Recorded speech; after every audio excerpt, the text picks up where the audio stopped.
Okay, so definition times in seconds in a 10K race. That's the data that we have, and we want to present this to someone. And if you observe the data doesn't have any decimal values, right? Right. These are discrete numbers. But the issue here is every single value is unique, right? There are no repetitions of any kind. Right. Yes. So this is what a 7-leaf plot would do. It has a stem part and it has a leaf part. Isn't that Wow. great? Right. So the stem part and the leaf part are defined based on the key that we specify. So for this problem, I can only have the last digit on the leaf side. So my definition would be key 344 vertical dash 9 would mean 3449. Does that make sense? So there could only be one digit on this side in terms of representation. My key must have only one digit. So 344 and 9. Does that make sense? Does it Yes. matter what digit? It has to be last digit. Yeah, last. Okay. Yes, So you have to create one for each number that you have there. I'm guessing that. Wow. So if you look at this data, you have 3449, which is right there, right hypothetically. The other one is 2645, so 264 and 5. Yes. Mhm. And the next one slightly higher than I'll put 3712. So I'm representing those three observations. Yes. Okay. My question to you, is this approach a good way to represent that data? No. Absolutely not. Because for each observation, you have to create a line. Does that make sense? Okay. So not a good way. So things to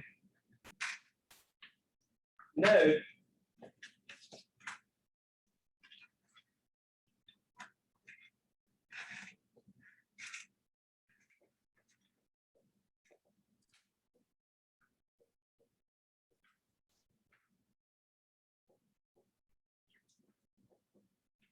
One, they are useful with small samples.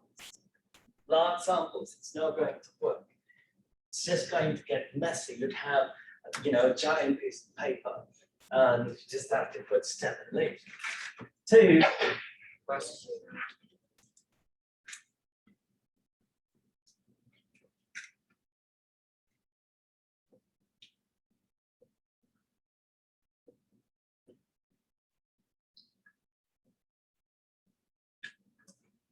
it requires a proper key for interpretation. If this key isn't there, then I wouldn't know how to interpret that graph. Yes. And What does that graph show you? patience, I guess. Used for discrete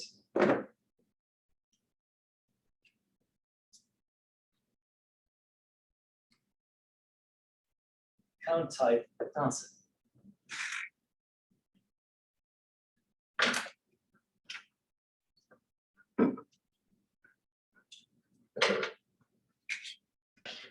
What is the purpose of a stem and leaf plot?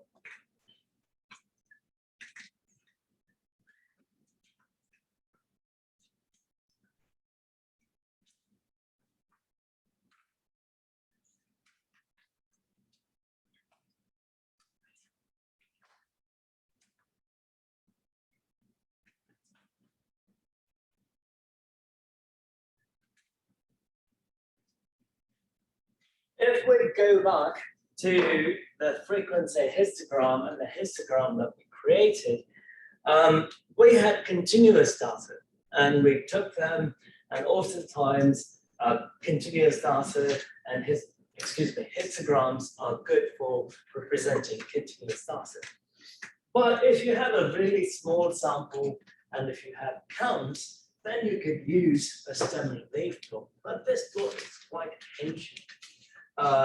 Do people use these plots today? I don't use it, but every textbook, undergraduate textbook, does talk about this because people started here and sort of, improve plots. So we can use a stem and leaf plot, but you've got to realize that it will work really well for a discrete sample. Clearly, it won't work for that case. Yes, definitely not. I'm going to give you an example of a stem and leaf plot, and we can create one next time. So here is an example.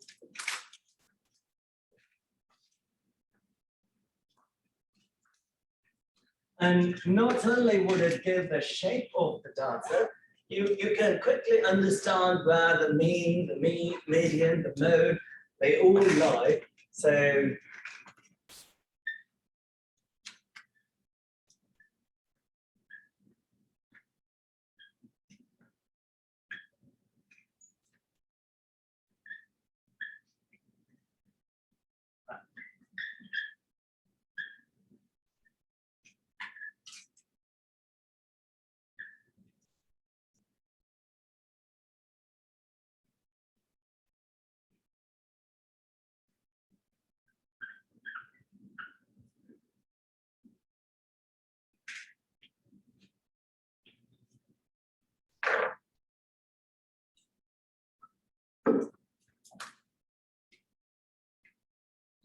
So it's just a different way to write something.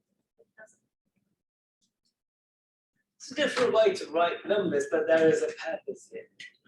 You'll get the shape, yes. When it goes like on the 20, doesn't it have to be 0, 1, 1, 1, 2? Donkey. Wasn't paying attention.